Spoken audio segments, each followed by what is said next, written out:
there! I'm Jules. Nice to see you. The word of the day today is single. Like one.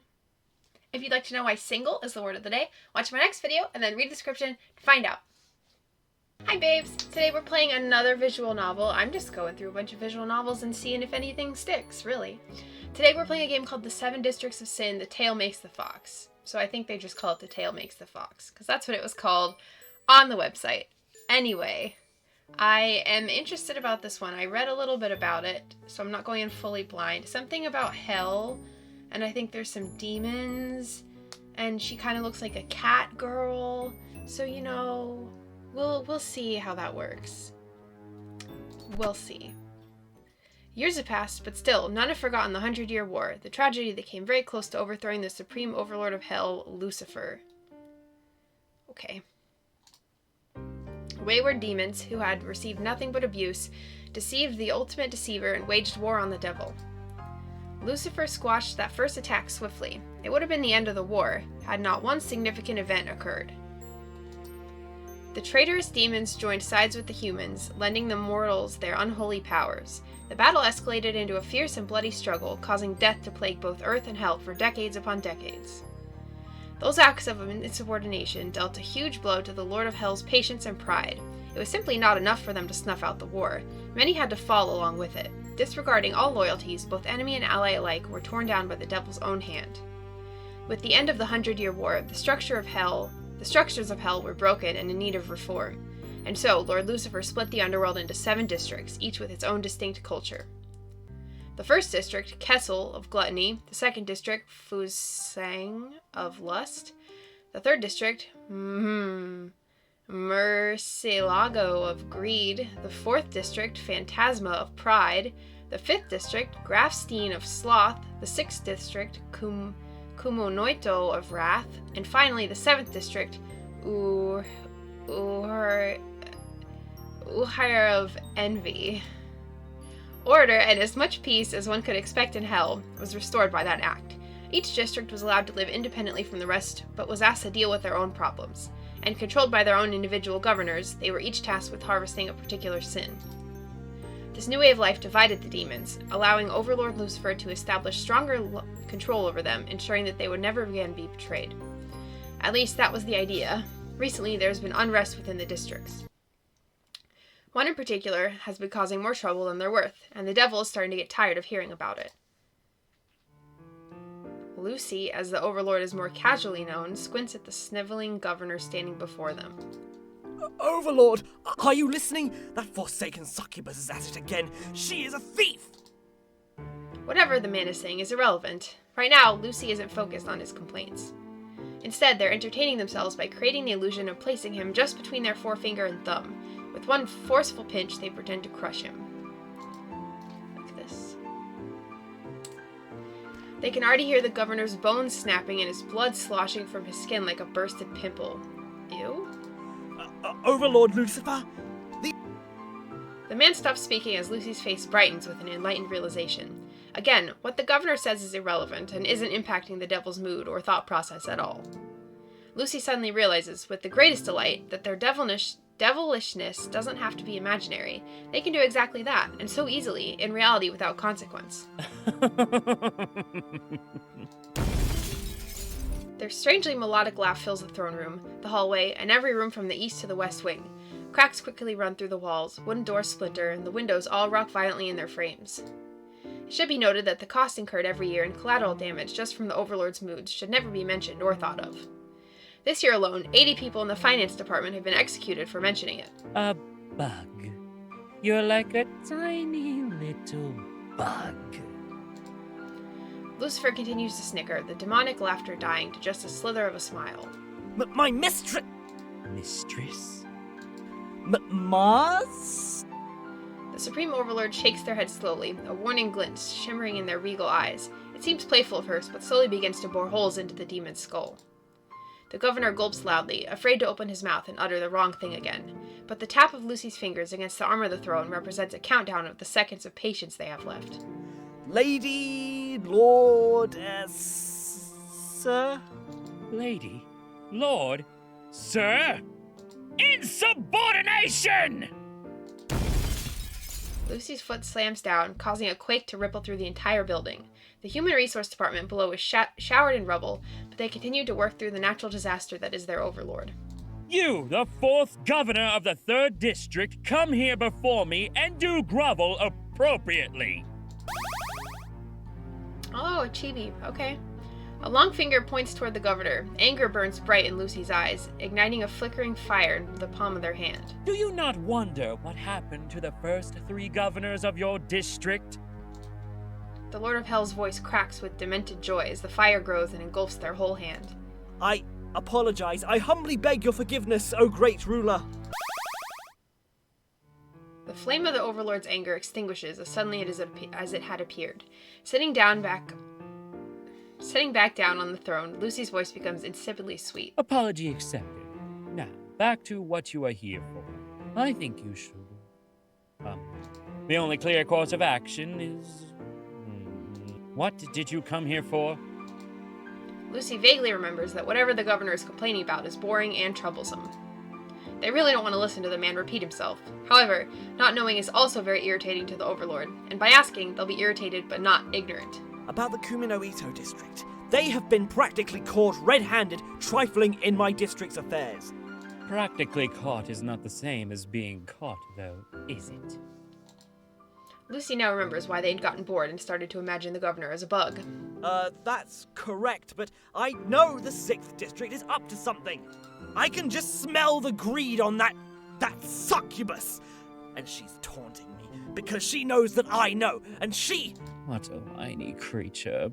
Blah, blah, blah, blah, my souls, blah, blah, blah, blah, the outrage!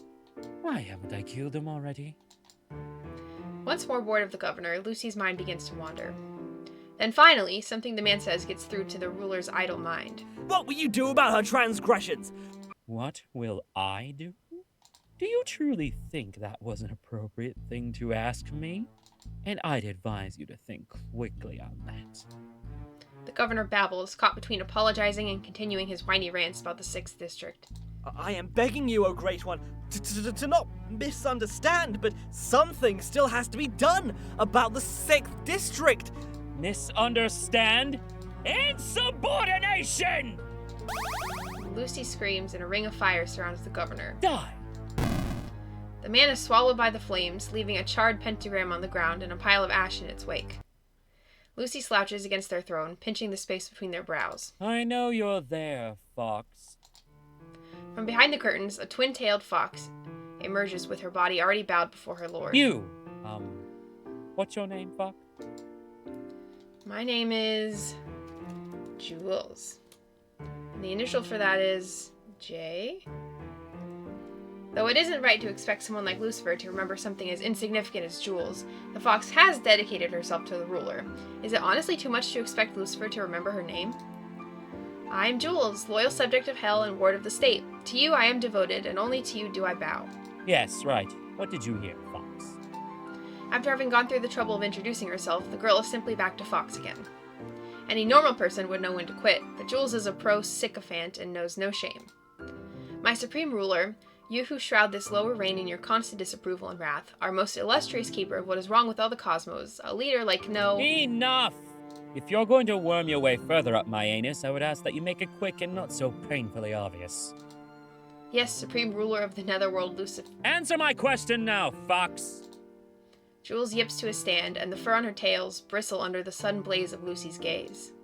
He came to seek your guidance on the continued issue of the 6th District. I believe its governess has been suspected of... Ah, yes, the 6th District Kumanoitsu. What a pain they've been lately. It's like stepping on Lego, listening to their complaints. You shouldn't have to concern yourself with them, my lord. You're far above their lowly minds. Exactly! Nailed it. Why does nobody understand how painful it is caring about such trivial issues? Lucy groans loudly, the vibration of their lordly voice knocking vases off their perches. I think I understand, and I'm only too happy to. Yes, I know how far you go to. Perhaps there is some hole you can go crawl into? Excuse me? I meant help. Some hole you can help out in. If these complaints are ever going to stop, I need to send my very best worker to fix the problem. Me? Of course not her. Lucy doesn't have any workers that aren't simply disposable tools, but they do have ones that they can't seem to easily get rid of. Unfortunately, Jules is number 1 on that list. Of course you, That sounds about right. Jules. Delight runs through the girl, and her tail flip around with anticipation as she hangs onto every word with the kind of dog-like devotion your parents or guardians warn you about. Sadly, Jules would jump off a cliff if Lucy told her to. All she needs is a nice high cliff and for the Overlord to say jump for her to prove it. Yes, that. The most evil one said my name. Yes! Oh, say it again, please. Her tails flick back and forth joyfully. She rocks on her feet, waiting for Lucy to say her name again. Jules waits as the task is explained to her, but all she wants to hear is her name, so not a single word actually gets through to her. Girl? My lord said my name again! Are you listening? Respond when I speak to you, Fox! No, not Fox again. I was so close. Yes, my humblest apologies. You are to go to that little hellhole of a district and report back anything you find there. As you command. Is what she says, but inside, Jules is crying at the thought of leaving. Return when you found something interesting. And Fox, absolute discretion is key. As you command. Lucy waves their devilish hand and sends Jules away with a teleportation incantation. And so begins the story of the Hell government's most trusted worker, employee number 55378008, Jules the Great Two-Tailed Kumiho. That solved both of my problems. Now, where's my Lego? I feel like forcing someone to river dance on it. A singular Lego? Lucifer, age. Occupation, Lord of Hell. As the Lord of Hell, Lucy's okay. In life, some are born into positions that completely contradict their character. These poor souls spend their lives fighting their way through all the expectations and challenges such a birth will certainly bring them. Gaki is not one of those poor, pitiful souls. If you ask him, Gaki will insist he was born in exactly the right place, at the right time. As the last child of a prosperous family, bad times never touched him. Not even the great 100-Year War could tarnish the young man's bright future. It's just his luck. So when a black vortex appears in his path, Gaki doesn't expect that, for once. He's in the completely wrong place at the worst of times. The great winds of the vortex sweep him up and throw him into the courtyard of the 6th district of Hell's Kumonoito Palace. It's a beautiful place, but it always has the suggestive smell of corruption, like perfume being spilled in a sweaty sauna. But this shouldn't stop one from appreciating the beauty of Kumonoito's curiously westernized architecture and well-kept gardens. After all, it's only a metaphorical smell, so the actual air around the palace has a crisp freshness and perfume-like allure to it. The literal smell, of course, is all that Jules takes in as she soaks in her first impressions of the palace. Any metaphorical smells or disturbing gut feelings fail to deter our spunky auditor. Alright, let's get started. Although, they very well should. I won't have long to prove to the most vivaciously evil one that I can do this. I just can't think about all the things that could go wrong. But that's exactly what the girl starts to think about as she looks up at the grand building towering before her. I can't think. If she does think, she'll realize that she's completely out of her depth. The problems in Kumonoito span years, and one twin-tailed fox can't make a lick of a difference. If the fox is lucky, that tiny voice in her head will scream loud enough for her to hear. Jules, don't. Don't go inside. Listen to the little voice that's telling you to turn back right now and rethink your life choices. Yes. Yes? I don't. I won't. I can't. Exactly. Let this stop me. This sigh. Of course I can do this. The most precious one doesn't put their trust into just anyone. This is true. Lucifer is very particular about who they entrust important tasks with. Sadly, however, this assignment was unplanned, and Jules just happened to be there at the same time it arose. Only I can do this. Jules jumps around, punching the air, trying to pump herself up. Sadly, she succeeds. Yeah, I can do this. The girl is very happy to be here, for all the wrong reasons, and Gaki, the young fox that was blown here by the vortex, is all too happy to see her, for reasons. Well, hello, little girl. The fall hurt Gaki's head, though let's not blame that for what is about to happen. Gaki was probably dropped on his head a number of times before this. This is only a minor injury in comparison, and it's all worth it in the pursuit of a warm bosom to call his temporary home. Aren't you a delicious new treat? Jules, however, completely lost in her own thoughts, fails to notice that she isn't alone. But I'm not just anyone. I'm the chosen one, the great and awesome Jules of... Ugh! She yips, jumping back suddenly because of the lecherous presence behind her. Gaki leers at her, lurking close enough to run his nose along her shoulder and gain her scent. It's not hard, memorizing her peculiar smell. Now, there won't be a place in hell where she can hide from him. That's your name, huh? You don't smell like a demon. Jules shoves him away and holds a hand up, readying an incantation just in case things get messy. Who are you? Finally getting a good look at the boy, Jules almost lets her hand drop. He's cuter than she expects. Usually, the real creeps have 2 heads and horns, which is decidedly very easy to come by in hell. But this young man, a Kitsune, doesn't look very creepy at all. He has a charming smile and blue eyes so deep that you just want to drown in them. Burning his face off would be such a waste. But sacrifices must be made. Tell me now, who are you, and what do you know of my mission? Mission? Yes, my mission. Now tell me, what did you hear? Nothing as enchanting as your name, I'm sure. Your name, now. The fox boy bows low, raising only his head to look at her. In his politeness, he comes eye height with her chest, a perversion only shielded by the gentlemanly air of his action. You may call me Gaki for now, but we can discuss something more intimate later. Later? Are you the governor of this ward? I didn't hear anything about a change of leadership. Jules lowers her hand quickly, afraid that she's made some mortal error, but Gaki rises to a stand with a scornful laugh. Not in this or any other lifetime. I prefer life and love to be simple and pleasurable. You look like you're like 12 years old, so... I wonder which of those you could contribute to. If you're not the governor, then I have no business talking to you. The man stretches out his arm and blocks her path. Are you absolutely certain I can't help you with your needs? Tell it to him straight. My needs are not your concern. I'd like to make them my concern. Very, very much. Okay, then my biggest, deepest need right now is for a certain little pest to back off and let me do my job. I'll let him know that when I see him. Don't you dare pretend that you don't know what I'm saying, you rabies-ridden pincushion. In the meantime, perhaps there is something. It's you. You're the pest. And right now, you're the only thing standing between me and that door. So... If you want to leave, you can just walk around me. But you clearly don't, so... Hey! Jules walks around him, wondering why she never thought of that herself. She really gave the fox boy too much credit, thinking he would put up a fight. He isn't even... Stop following me! And who said I was following you? I'm a counselor of this ward, so it's my job to report in here whenever I feel like it. Jules walks faster, trying to stay as far ahead of him as possible. Gaki walks faster, trying to match her strides. They both walk faster and faster until they start running aimlessly around the courtyard. Jules starts to double back towards the entrance just to prove that Gaki's following her. You are following me. I thought you wanted to play tag. Why would I want to do that? They both run around the courtyard, trying desperately to outrun the other, but only managing to exhaust themselves. Time out, Jules announces, holding her hand to her chest while stopping to catch her breath. So, I really do make you breathless, hey. What's wrong with you? I'm just a hopeless romantic. If you run, I'll always give chase. Then let's call it a truce. I won't run, and you won't follow. How about you don't run and I follow? How about you drop dead? We're in hell. Everyone is technically dead already. Fine. Just stay out of my way and don't talk. I'm here on serious business. Gaki zips his mouth shut and throws away the key, which shows just how good his miming skills aren't. Now, since you're a counselor of this ward, where is the main entrance? You got me all lost, and I must announce myself to the governor. Gaki points to the large door behind Jules. It's pretty hard to miss, so it's a wonder that she didn't see it. Large doors usually lead to pretty important places, and it's a very large door. That entrance? Yes.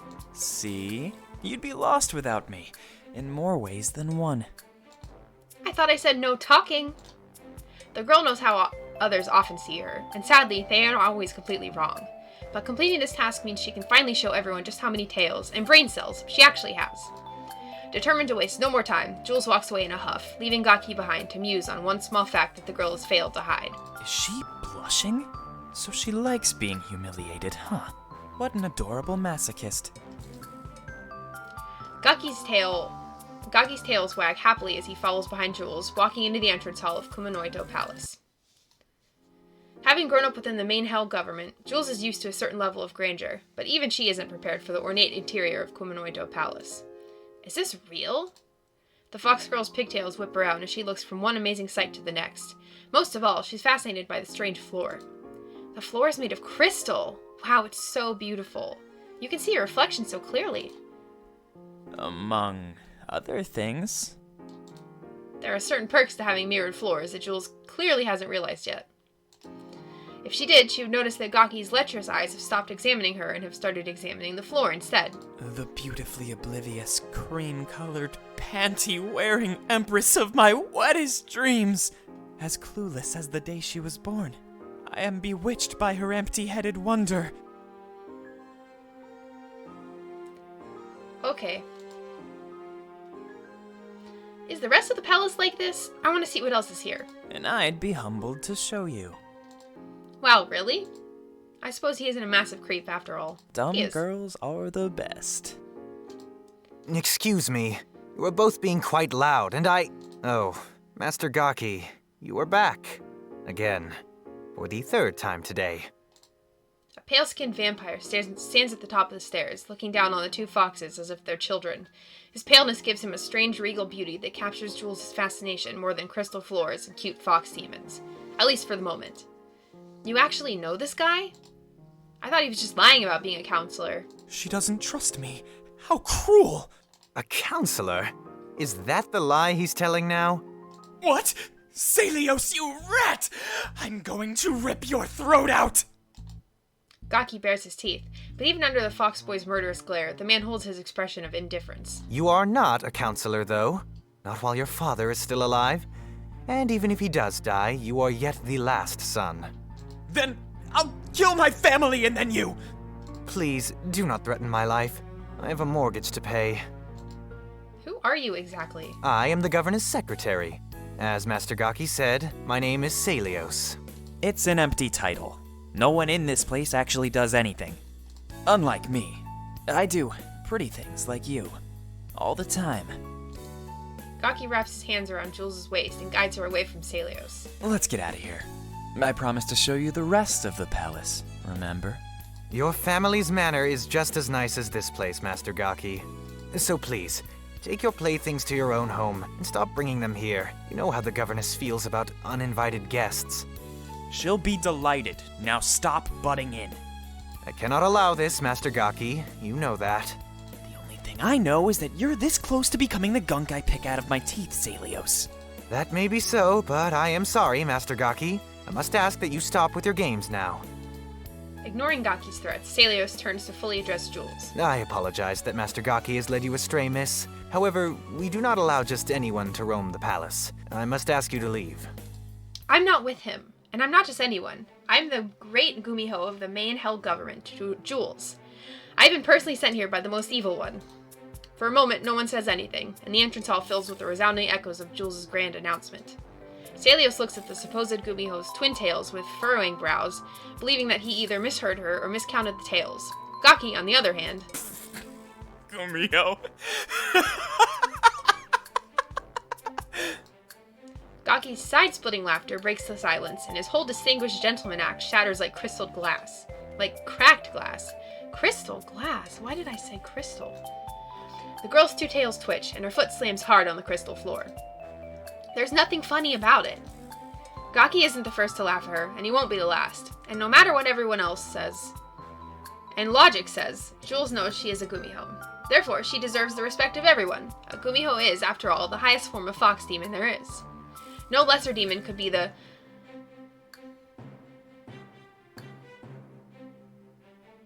$55,378,008.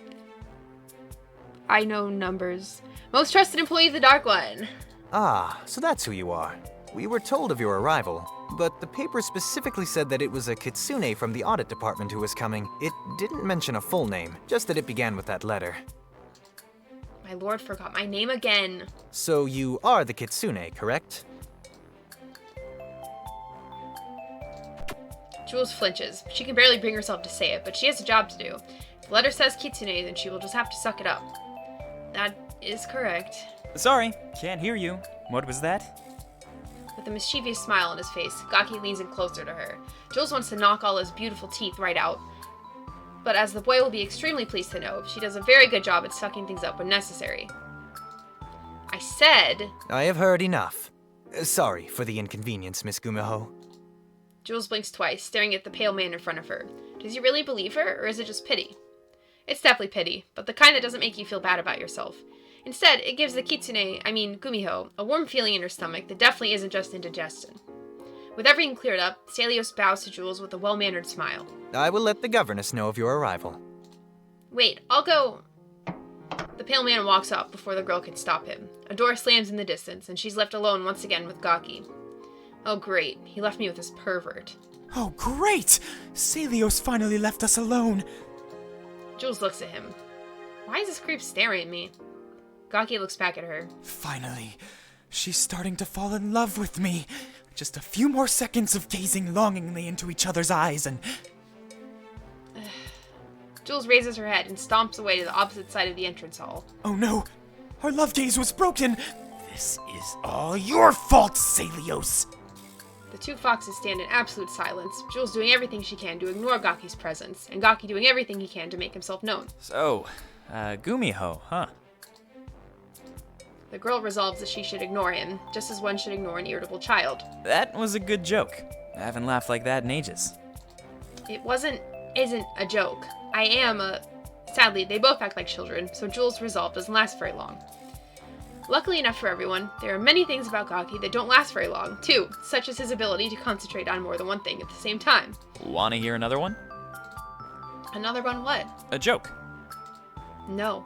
I tried to eat a clock once, but I got really anxious about the time. Because it was too time-consuming, I know. No, because it was 2 old cocks. Jules bites down on her bottom lip, inhaling deeply as she tries to keep her composure. It's a good one, isn't it? A small sound escapes the girl's mouth as she turns her back to Gaki.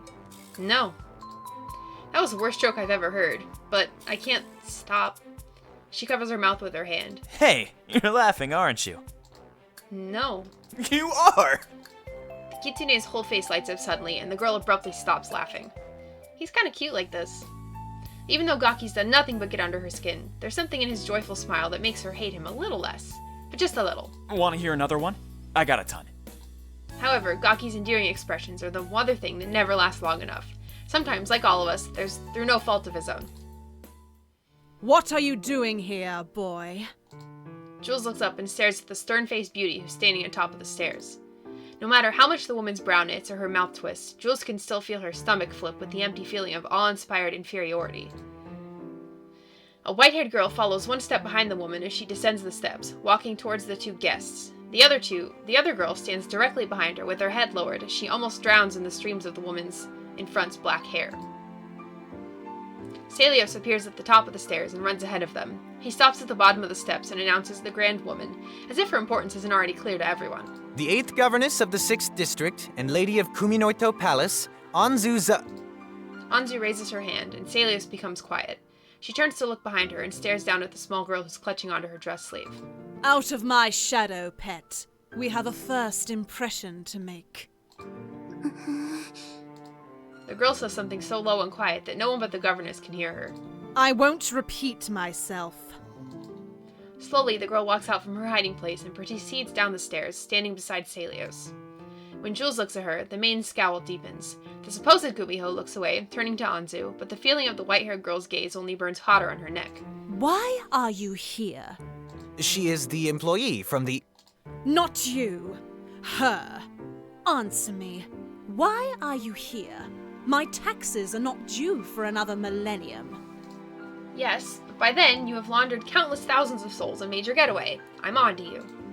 In truth, the auditor doesn't know anything about the problems in Kuminoito, besides the fact that they all fall under the blanket term of soul laundering. Jules isn't on to her, much like the governor of the 3rd District isn't on to her. Very few people who have had the pleasure of being on to Anzu are still alive, but let's not ruin that surprise for the naive girl. This is just a standard procedure, I assure you. Sending someone standard to do something standard? That does sound like Lucy.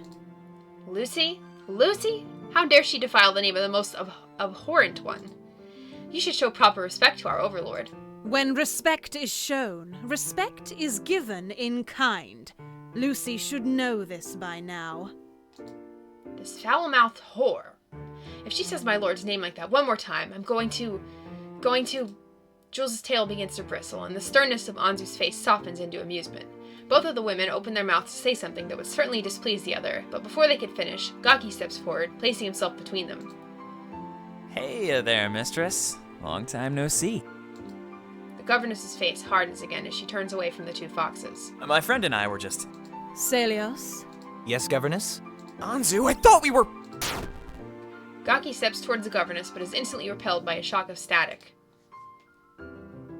The white-haired girl looks at Gaki with a cool expression, smoke still rising from her fingertips. She says nothing before dropping her gaze back to the ground.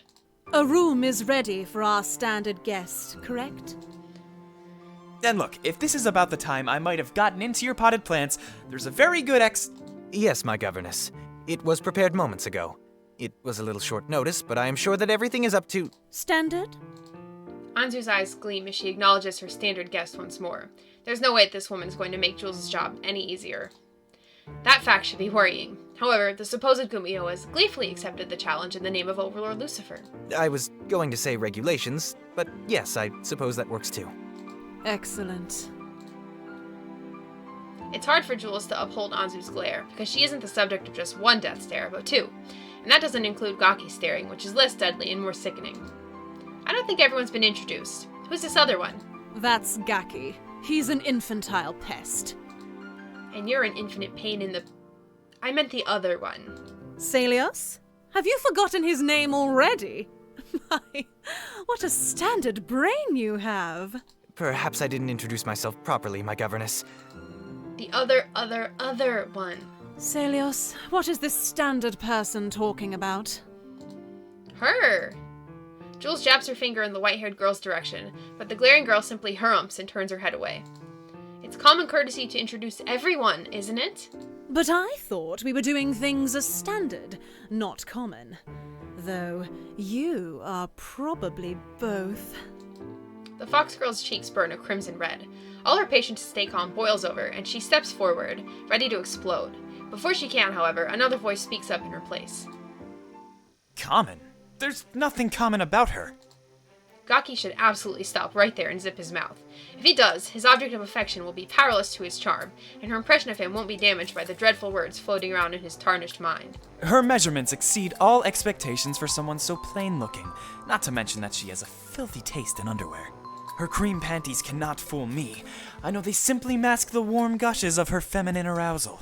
Who wrote that sentence? Who wrote that sentence? Ew. Gaki grabs hold of Jules' hand and drops to one knee, bowing his head towards her. Dearest beauty, I accept you. Because you know what they say. You can always tell a woman's libido by her sock drawer. And I have no doubt in my mind that your sock drawer is full of weak old, sweaty, athlete's foot-ridden cum-stained socks.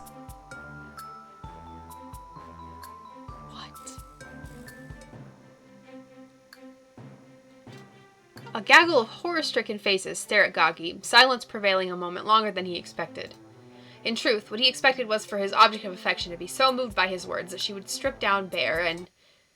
The blonde shoes slam into the fox boy's face, kicking him across the palace hall and onto the steps resting at Anzu's feet.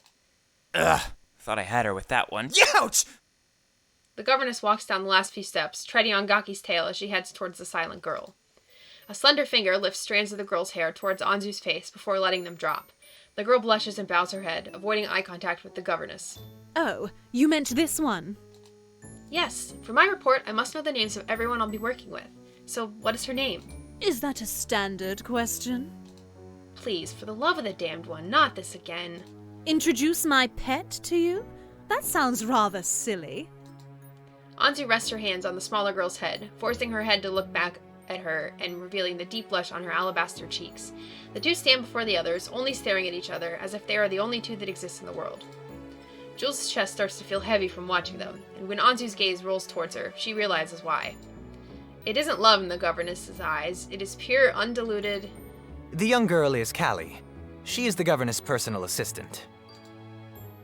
Yeah, very personal assistant. What kind of game is this? Anzu lifts her foot and crushes the Kitsune's tails beneath her shoe once more, her face lighting up with the first genuine smile Jules has seen. It's breathtaking. It's hard to hate such a beautiful smile, no matter what brought it about. It's only standard to have someone around who will always put me first, no matter what. Don't you agree, Carly darling? Yes, my governess. Kali trips over her own words, her heated gaze finally breaking away from Anzu. The girl catches Jules staring at her, and her blush turns fiery with hatred. My governess has nothing to hide. Your search here will be fruitless. Let me decide that for myself. As you wish. Come with me. We shall see that you have what you need to start your standard procedure. The governess walks back up the stairs with her pet close behind her and Gaki on their heels. Anzu stops and turns to the boy, the procession behind her coming to a staggering halt. Celios, dispose of this foot stain. You know how I feel about commoners loitering in my halls. Commoners? Yes, you are a commoner. Return once your father has croaked, and then I will considering you more than worthless. Until then, out! The woman waves her hand in Gaki's direction, and a dark force materializing as a gust of magenta air knocks the fox backwards, flying him straight into the arms of Celios. The vampire tries to help the boy to his feet, but the moment the Kitsune has his wits about him again, he lashes out, pinning Celios to the ground. Hurry up, girl! We haven't got all day. Jules follows the other two women up the stairs and through a door. Just as it shuts, the fox girl hears a high-pitched yelp. The sight of blood spilling onto the crystal floor is the last she sees of the arguing men, for now. Okay, I think I'm gonna call it here. Save, okay. It's like, it's so small I can't even see it. Okay. Okay. I'm not mad about this game, honestly. The last few ones I did, I wasn't really feeling them, but this one isn't bad. I like the voice acting. I think I'm like preferential to ones that have voice acting. It makes my life easier, and it makes it more interesting for everybody, I think. I hope you had fun, because I had fun. Please like and subscribe, it would mean so much to me, and I will see you later.